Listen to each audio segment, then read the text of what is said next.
नमस्कार दोस्तों। देखिए, हम हमारी ऑनलाइन क्लास जो प्रीति कोचिंग क्लासेज है उस पर हमारी ऑनलाइन क्लासेस चल रही है एग्रीकल्चर की। और मैं महेश कुमार सहरावत आप लोगों का जो प्रीति क्लासेज में हार्दिक स्वागत करता हूं। देखो, हमने एग्रीकल्चर की 12th में जो है वो वीड्स वाला लेसन, जो खरपतवार वाला लेसन था, उसके बारे में हमने बात कर ली थी। और उसके बाद में हमने बात की थी कि जो है इस लेसन को कंप्लीट होने के बाद भी हम या तो जेट का पेपर सॉल्व करेंगे और इसमें ऑब्जेक्टिव क्वेश्चन और सब्जेक्टिव क्वेश्चन जो है वो भी हम इसमें जो है वो एक बार सॉल्व करेंगे। तो देखो, जो क्वेश्चन है उनकी मैं एक PDF बना करके आपके पास वैसे भेज दूंगा, तो आप उनको सॉल्व कर लेना। जो प्रॉब्लम आए ना वो आप वैसे पूछ लेना। जब हमारी क्लासेस चलेगी उस टाइम में आपको जो है उन क्वेश्चनों को और सॉल्व करवा दूंगा। बाकी अभी जो मैं आपके पास एक PDF बना करके सबके पास उन क्वेश्चनों की भेज दूंगा। इसमें से बहुत सारे क्वेश्चन बनते हैं और जो हमने चीज़ें पढ़ी हैं उन्हीं से रिलेटेड क्वेश्चन है, तो आप आराम से इसको सॉल्व कर दोगे। तो इसमें हमें जो है वो टाइम ख़राब करने की ज़रूरत नहीं है।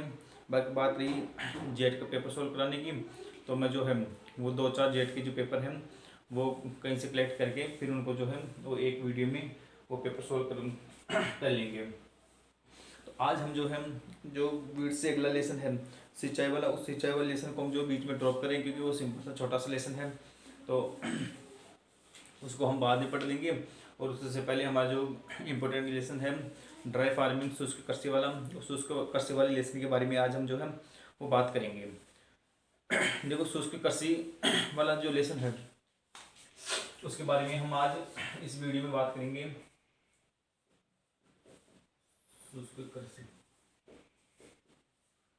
शुष्क कृषि को हम बोलते हैं ड्राई फार्मिंग। और ड्राई फार्मिंग शुष्क कृषि जो है वो क्या होती है क्या नहीं होती, ये कैसे की जाती है, कि इसको करने क्या जो उद्देश्य हैं वो है, और इसको करने के लिए हमें कौन कौन सी बातों को ध्यान में रखना चाहिए, उन सब बातों के बारे में हम जो है इसमें बात करेंगे। तो देखो, शुष्क कृषि, इसके बारे में हम सिंपल से यहाँ पर बात कर सकते हैं कि हमारा जो देश है वो हमारा जो भारत देश है उसका जो अधिकांश क्षेत्रफल है, अधिकांश जनसंख्या मान लीजिए, क्षेत्रफल मान लीजिए, वो कृषि क्षेत्र के लिए या कृषि का कार्य करते हैं। जैसे हम ऐसा कह सकते हैं कि भारत की जो लगभग 60 से 70% जनसंख्या है वो कृषि पर निर्भर करती है, यानी कि कृषि का कार्य करती है।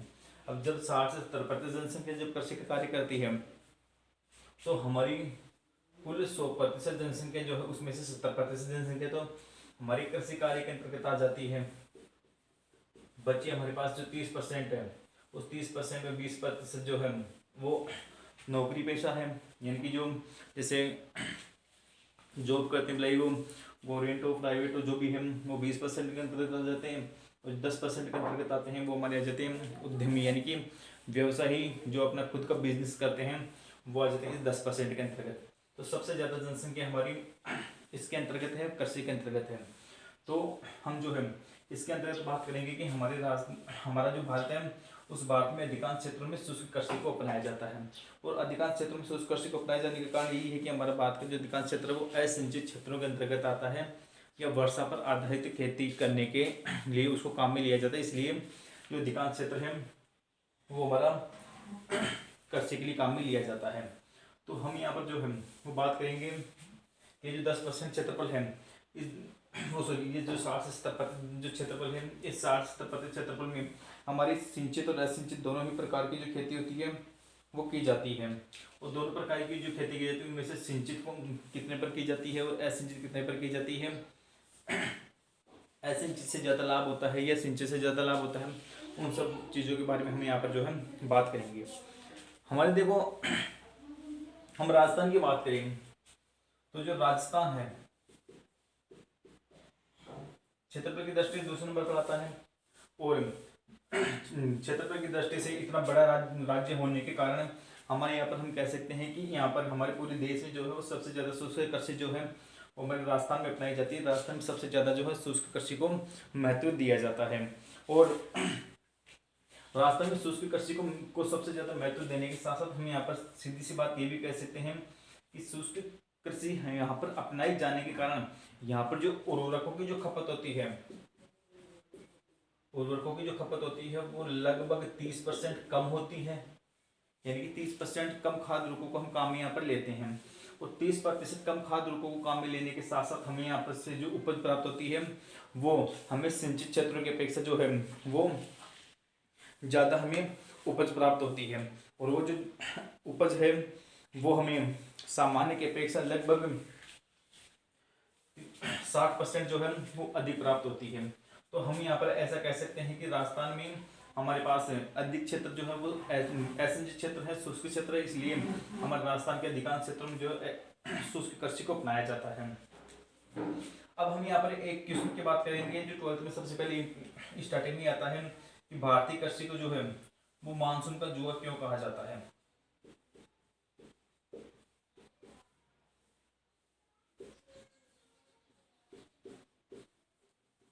भारतीय कृषि को मानसून का जुआ क्यों कहा जाता है। आपका सबसे पहली वाली जो लाइन है 12th में वो यही है, इसी से रिलेटेड है कि भारतीय कृषि को मानसून का जुआ कहा जाता है। और भारतीय कृषि को मानसून का जुआ क्यों कहा जाता है वो हम यहाँ पर बात करेंगे। देखो हमारा जो कुल क्षेत्रफल है उस कुल क्षेत्रफल के लगभग 50 से 58% क्षेत्रफल में हम जो है वो शुष्क कृषि को अपनाते हैं।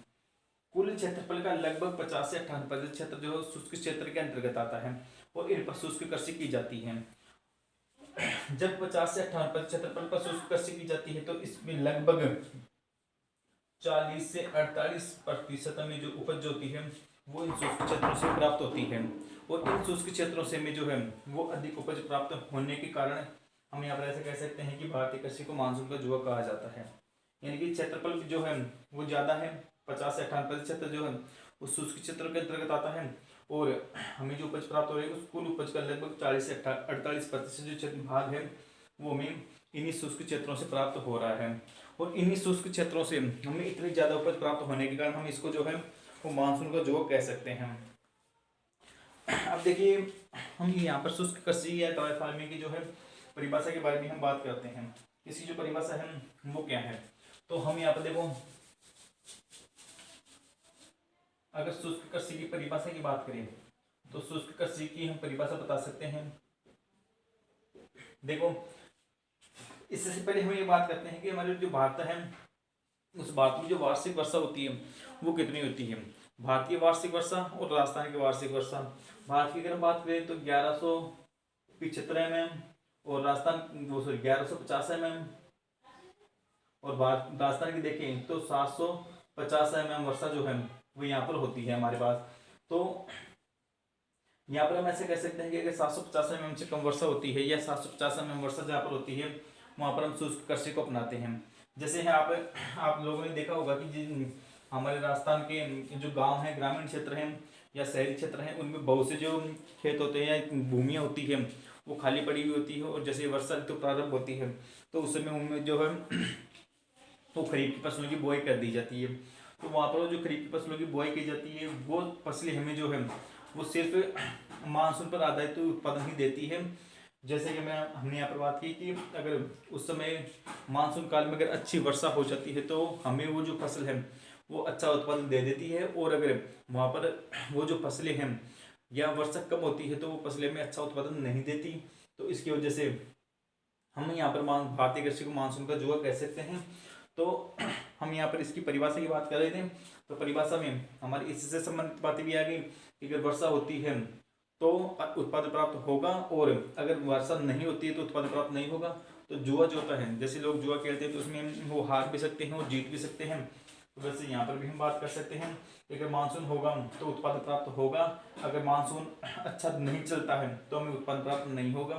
तो ये मानसून पर निर्भर करता है, तो ये हार भी सकता है और जीत भी सकता है, इसलिए हम इसको मानसून का जुआ कह सकते हैं। दूसरी परिभाषा में इसके ऐसे कह सकते हैं कि वायुमंडल में उपस्थित जो नमी होती है या ओस होती है, उस नमी या ओस के आधार पर अगर हम खेती करते हैं तो उसको हम जो है वो शुष्क कृषि कह सकते हैं। यानी कि सिर्फ नमी का संरक्षण करके या ओस का संरक्षण करके हम जो है वो फसल उत्पादन करते हैं तो उसी को हम शुष्क कृषि कहते हैं। देखो नमी या ओस, जैसे आप लोगों ने देखा होगा कि हम जब किसी फसल की बुआई करते हैं तो बुआई करने के प्रारंभिक समय में लगभग 10 से 15 दिन तक हमें उसकी सिंचाई करने की आवश्यकता नहीं होती है। तो वो 10 से 15 दिन तक क्या करती है, वायुमंडलीय जो नमी होती है या मिट्टी में जो नमी होती है उसी को ग्रहण करके जो है वो अपना जीवन जो है वो निर्भर करती रहती है। लेकिन जैसे ही उसको वो बढ़वार की अवस्था पर आती है तब हमें उसकी सिंचाई करनी पड़ती है। तो उन सभी यानी कि वायुमंडलीय परिस्थितियों के अनुकूल हम रह करके अगर फसलों से उत्पादन हम प्राप्त करते हैं तो उसी को हम शुष्क कृषि कह सकते हैं। अब हम यहाँ पर दूसरी बात करेंगे असिंचित खेती।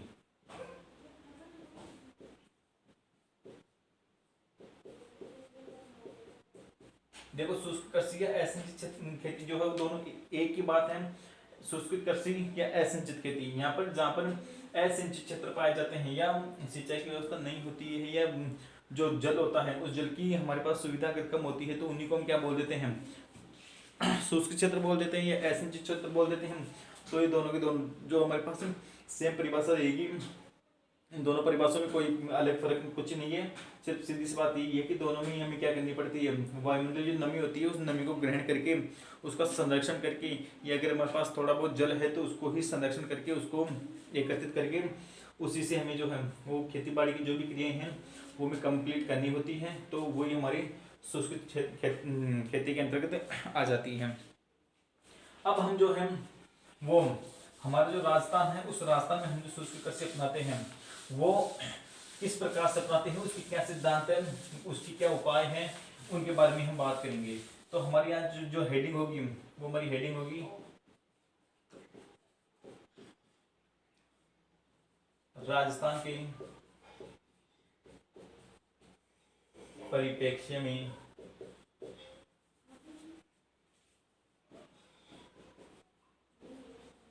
शुष्क कृषि का महत्व।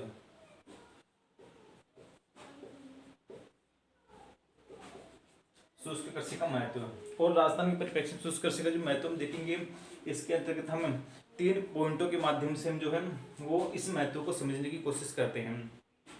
वो तीनों जो पॉइंट है वो ये हमें बताएंगे कि राजस्थान में जो शुष्क कृषि अपनाई जाती है उसका क्या महत्व है, उसके कौन कौन से उपाय हैं। तो पहला जो उपाय हम देखेंगे वो देखेंगे हम यहाँ पर जलवायु संबंधी उपाय। और जलवायु संबंधी जो उपाय हैं उनके अंतर्गत हम देखते हैं।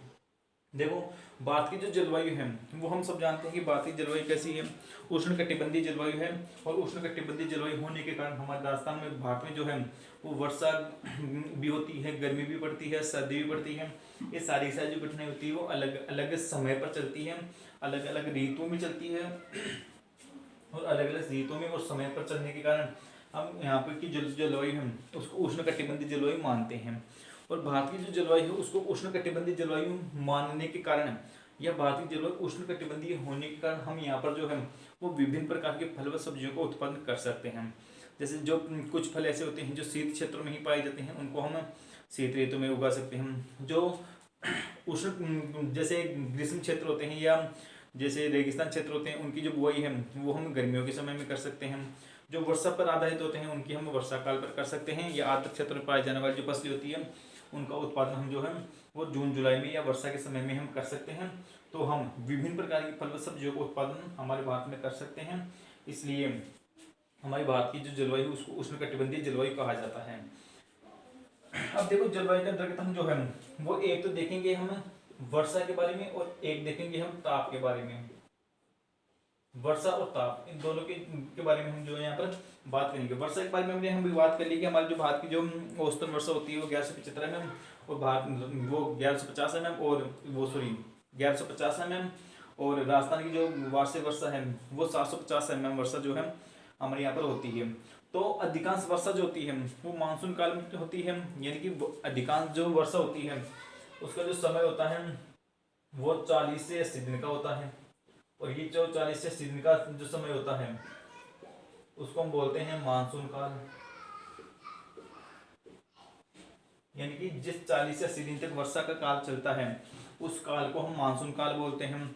और इस मानसून काल के दौरान ही जो है वो सर्वाधिक वर्षा जो होती है वो होती है। यानी कि कुल वर्षा का जो है 80 से 90% जो भाग है वो हमारे इस मानसून काल के अंतर्गत ही हो जाती है। बाकी जो शेष जो 10 से 20% हमारे पास जो वर्षा बचती है वो सर्दियों में होती है या अन्य समय में होती है। अगर सर्दियों में होती है तो हम उसको माउट के नाम से जानते हैं।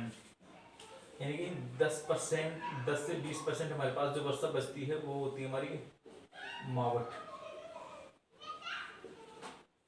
तो मावट के दौरान और मानसून काल के दौरान हमारे पास जो हम हमारी जो वर्षा है उसका कुल 100% क्षेत्र हमारे जो भाग है वो प्राप्त होता है। तो हम यहाँ पर वर्षा के बारे में हमने बात कर ली कि 40 से 80 दिन तक जो हमारा काल चलता है जिसमें वर्षा होती है लगातार, वो हमारा मानसून काल होता है जिसमें अधिकांश वर्षा 80 से 90% जो वर्षा होती है वो इस मानसून काल के दौरान, और 10 से 20% जो वर्षा होती है वो मावठ के दौरान हो जाती है। अब हम ताप की बात करें तो देखो मई जून का जो समय होता है उस मई जून के समय में जो वायुमंडलीय ताप होता है वो लगभग 48 डिग्री सेंटीग्रेड के आसपास भी पहुंच जाता है। और 48 डिग्री सेंटीग्रेड ताप जो है वो फसलों के लिए उपयुक्त नहीं होता है। यह जो ताप होता है वो फसलों के लिए फसलों की जो जलमांग होती है उस जलमांग को बढ़ाने का कार्य करता है, और उनमें जो मुरझान गुणांक होता है वो उत्पन्न करने का कार्य करता है। इसलिए हम इस 48 डिग्री सेंटीग्रेड ताप को जो है वो फसलों के लिए उपयुक्त तापमान नहीं मानते हैं। ये हमारी फसलों के लिए क्रिटिकल टेम्परेचर जो है उसका निर्माण करता है। तो इन दोनों समय में देखो वर्षा हो रही है और अधिक ताप है, तो इनको देखते हुए हमें जो है वो फसलों का उत्पादन में करना है। जैसे हम यहाँ पर जैसे कह सकते हैं 40 से 80 दिन तक मानसून का काल चलेगा, तो उस 40 से 80 दिन मानसून काल को देखते हुए हमें जो है वहाँ पर फसल उत्पादन करना चाहिए।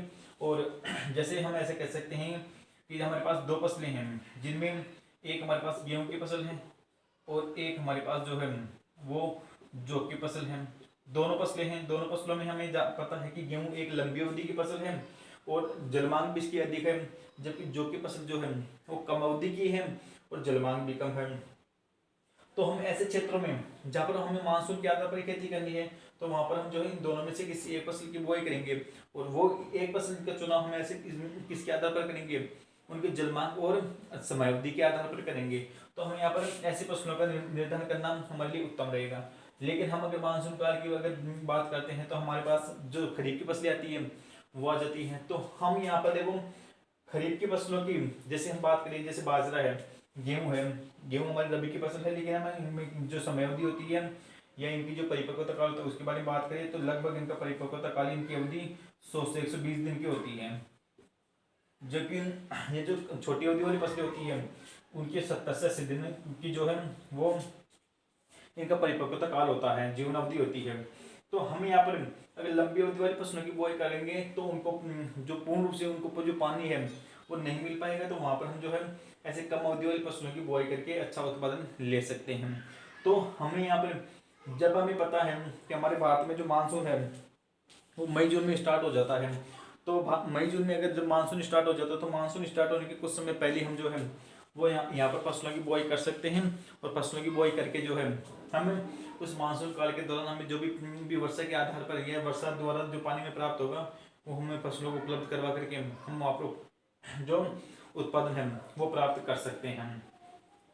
अब हमें पता है कि मई जून में जब मानसून प्रारंभ होगा तो ताप भी सबसे ज़्यादा रहेगा, तो ताप सबसे ज़्यादा रहेगा, तो उस ताप को नियंत्रण करने के लिए भी हमारे पास जो है वो बहुत सी इकाइयाँ होती है, बहुत से जो साधन होते हैं उनके द्वारा हम जो है वो पौधों पर ताप का नियंत्रण कर सकते हैं। तो जो वर्षा और जो ताप होता है उसको देखते हुए हम जो है वो राजस्थान में हम शुष्क क्षेत्रों में फसल उत्पादन करके उनसे अच्छा उत्पादन प्राप्त कर सकते हैं। उसके बाद में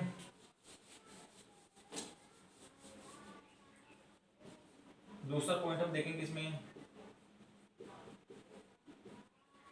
मृदा संबंधी उपाय, और मृदा संबंधी उपाय में हम बात करेंगे यहाँ पर देखो हमारे जहाँ राजस्थान में जो शुष्क क्षेत्र होते हैं वहाँ पर उन शुष्क क्षेत्रों के अंतर्गत अधिकांश क्षेत्रों में रेतीली मृदाएं भी पाई जाती है, और जहाँ पर रेतीली मृदाएं पाई जाती है वहाँ पर उन मृदाओं में जो कार्बनिक पदार्थ होते हैं उन कार्बनिक पदार्थों की कमी जो होती है वो बहुत ज़्यादा होती है। सामान्यतः जो मृदा होती है उन मृदाओं में लगभग 5% कार्बनिक पदार्थों का उपस्थित होना जरूरी है, लेकिन हमारे यहाँ पर अधिकांश क्षेत्रों में जो है वो इन कार्बनिक पदार्थों की मात्रा 0.5% से भी कम हो जाती है, और 0.5% से कम हो जाने के कारण ये मृदाएं जो होती है वो फसल उत्पादन के लिए अनुपयुक्त या कम उपयोगी हो जाती है।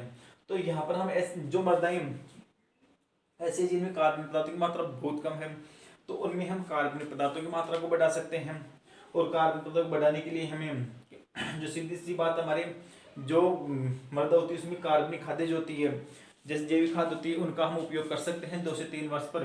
हम 8 से 10 टन प्रति हेक्टेयर की दर से 8 से 10 टन प्रति हेक्टेयर की दर से जो है वो हम कंपोस्ट खाद को हम काम में ले सकते हैं, या जो गोबर की खाद होती है जैविक खाद होती है उनको हम इसमें काम में ले सकते हैं। अगर हम इनको 2 से 3 वर्ष पर एक बार काम में लेते हैं तो उससे मृदा में कार्बनिक तत्वों का जो स्तर है वो बढ़ेगा और इनका स्तर बढ़ने के कारण जो है मृदा जो है पशु उत्पादन के लिए उपयुक्त हो जाएगी।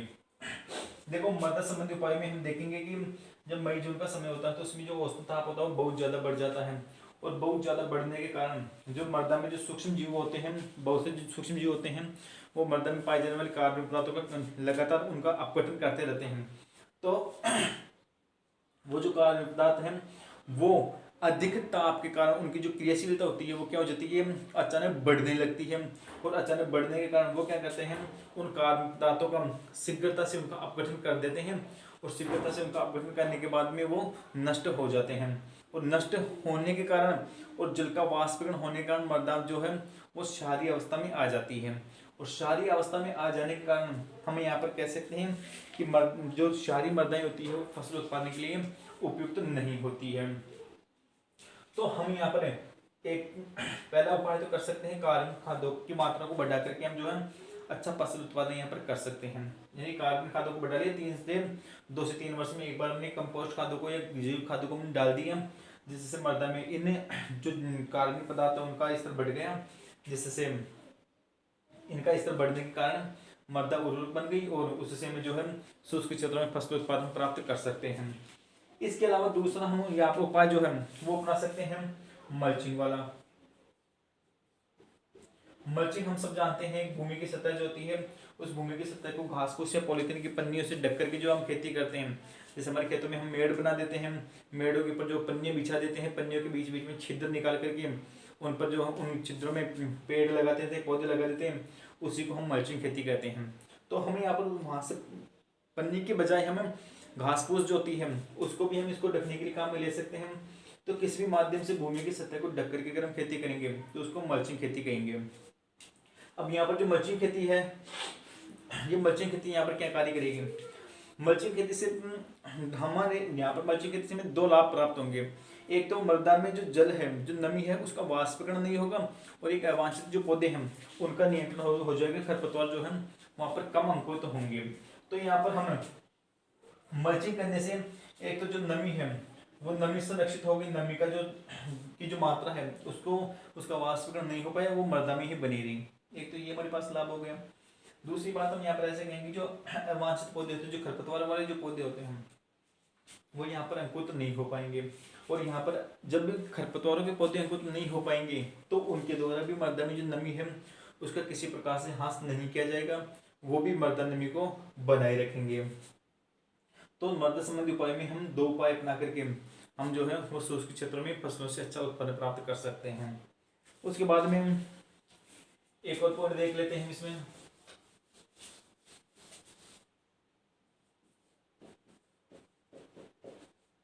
फसल प्रबंधन से संबंधित उपाय। और फसल प्रबंधन से संबंधित जो उपाय हैं उन उपाय के अंतर्गत हम क्या कर सकते हैं। यहाँ पर देखो फसल प्रबंधन से संबंधित जो उपाय हैं उनमें हम फसलों से संबंधित जो उपाय हैं वो अपनाएंगे। तो फसलों से संबंधित उपाय हम यहाँ पर देखो अभी हमने बात की कि एक फसल होती है जो लंबी अवधि वाली होती है, एक फसल जो होती है वो कम अवधि वाली होती है। एक फसल जो होती है उसकी जल मांग कम होती है, एक फसल होती है जिसकी जल मांग ज़्यादा होती है। तो हम यहाँ पर फसलों की जो जीवन अवधि होती है उनका जो जीवन काल होता है वो जीवन काल और उनकी जो जल मांग होती है उन जल मांग के आधार पर हम जो है वो फसलों का चुनाव करेंगे और फसलों का चुनाव करके हम जो है वो शुष्क क्षेत्रों से अच्छा फसल उत्पादन हम प्राप्त कर सकेंगे। यानी कि एग्जाम्पल के तौर पर हम ऐसे बात कर सकते हैं कि अगर हमें जहाँ पर गेहूं को उगाना हमारे लिए कठिन है वहाँ पर हम जौ की फसल की बुआई कर सकते हैं, चने की फसल की बुआई कर सकते हैं, सरसों की फसल की बुआई कर सकते हैं। तो ऐसी फसलों की हम यहाँ पर बुआई कर सकते हैं क्योंकि जौ की जो जलमांग है वो भी कम है और इसकी जो जीवन काल है वो भी इस गेहूं के अपेक्षा क्या है कम है। तो हमें शुष्क क्षेत्रों में फसल संबंधी उपायों के अंतर्गत कम जलमांग और कम अवधि वाली फसलों की बुआई करके हम शुष्क क्षेत्रों में अधिक फसल उत्पादन हम प्राप्त कर सकते हैं। ये सिंपल से 3 पॉइंट हैं और इन 3 पॉइंटों के आधार पर हम जो है राजस्थान में शुष्क क्षेत्रों में भी अच्छा फसल उत्पादन प्राप्त इसमें कर सकते हैं। अब देखो एक बार फिर से देख लो, जलवायु संबंधी कारकों में हमने 2 बातें की थी, एक तो वर्षा का और एक ताप का। मृदा संबंधी उपाय में भी हमने 2 बातें की हैं, एक तो मल्चिंग का और एक कार्बनिक खादों का। और फसल संबंधी उपाय में हम जो है हमने 2 बातें की है, एक तो फसलों की जलमांग और एक फसलों की जो है जलमांग के साथ उनका जो जीवन काल होता है, उन दोनों चीज़ों को हम ध्यान में रख करके शुष्क क्षेत्रों से अच्छा फसल उत्पादन प्राप्त कर सकते हैं। सिंपल से सीधी सीधी छोटी छोटी बातों में मैंने ये जो दोनों तीनों पॉइंट हैं उनको मैंने आपको बता दिया है। अब हम इसके बाद में जो नेक्स्ट पॉइंट हमारा वो स्टार्ट करेंगे।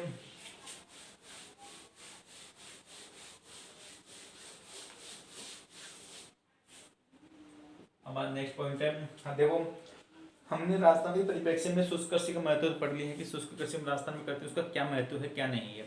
अब हम बात करेंगे इस शुष्क कृषि के सिद्धांत। राजस्थान में हम जो शुष्क कृषि अपनाते हैं उसके सिद्धांत अपनाएंगे और उन सिद्धांतों के अंतर्गत हम कौन कौन सी बातों को ध्यान रखते हैं उनके बारे में देखेंगे।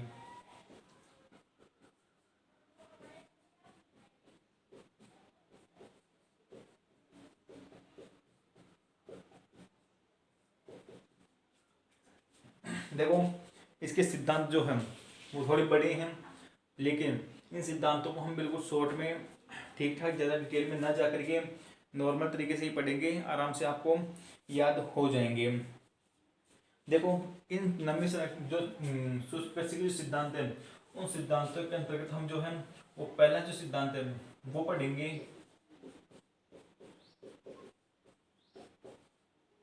नमी संरक्षण का सिद्धांत। और नमी संरक्षण के जो सिद्धांत हैं उसमें हमने देखो परिभाषा भी इसकी जो पढ़ी थी ना, वो नमी का संरक्षण करके फसलों को उत्पादन करके करना ही पड़ा था। तो हम यहाँ पर जो नमी है उसका संरक्षण करेंगे और नमी का संरक्षण हम जो है वो किस प्रकार से करेंगे वो देखो। इसके अंतर्गत हम जो पहला पॉइंट ले लेते हैं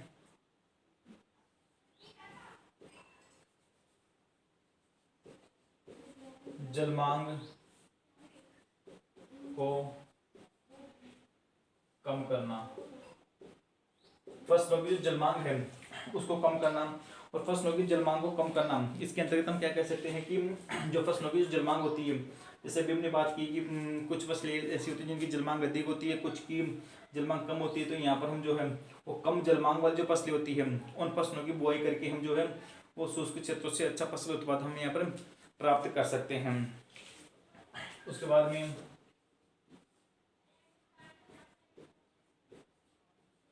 मृदा जल धारण को बढ़ाना। मृदा जल धारण को बढ़ाना, अब देखो मृदा की जल धारण क्षमता होती है, मृदा के द्वारा जल को लंबे समय तक अपने अंदर धारण करके रखने की जो क्षमता होती है, उस क्षमता को अगर हम बढ़ा देते हैं तो उस क्षमता को बढ़ाने के कारण बढ़ा करके भी हम जो है वो शुष्क क्षेत्रों में फसलों से उत्पादन प्राप्त कर सकते हैं। जैसे हम यहाँ पर बात करेंगे अगर मृदा जल धारण क्षमता को अगर हमें बढ़ाना है तो इसको बढ़ाने के लिए अभी हमने शुरू में बात की थी कि लगभग 2 से 3 वर्ष के अंतराल पर 2 से 3 वर्ष में लगभग 8 से 10 टन प्रति हेक्टेयर की दर से में जो है वो कार्बनिक खादों को हमें काम में लेना चाहिए। अगर हम 2 से 3 वर्ष के अंतराल पर 8 से 10 टन कार्बनिक खादों को अगर हम काम में लेते हैं तो इससे मृदा में जो कार्बनिक पदार्थ होते हैं उन कार्बनिक पदार्थों का स्तर बढ़ेगा और कार्बनिक पदार्थों का स्तर बढ़ने के कारण मृदा की जो जल धारण क्षमता होगी वो बढ़ जाएगी और मृदा की जल धारण क्षमता बढ़ने के कारण पौधों की जो जलमांग है वो भी क्या हो जाएगी, कम हो जाएगी। तो पौधों की जलमांग को कम करने के लिए हम जो है वो कार्बनिक खादों को काम में ले सकते हैं या फिर हम कम जलमांग वाले फसलों की बुआई भी हम कर सकते हैं। तीसरा पॉइंट हम यहाँ पर देखेंगे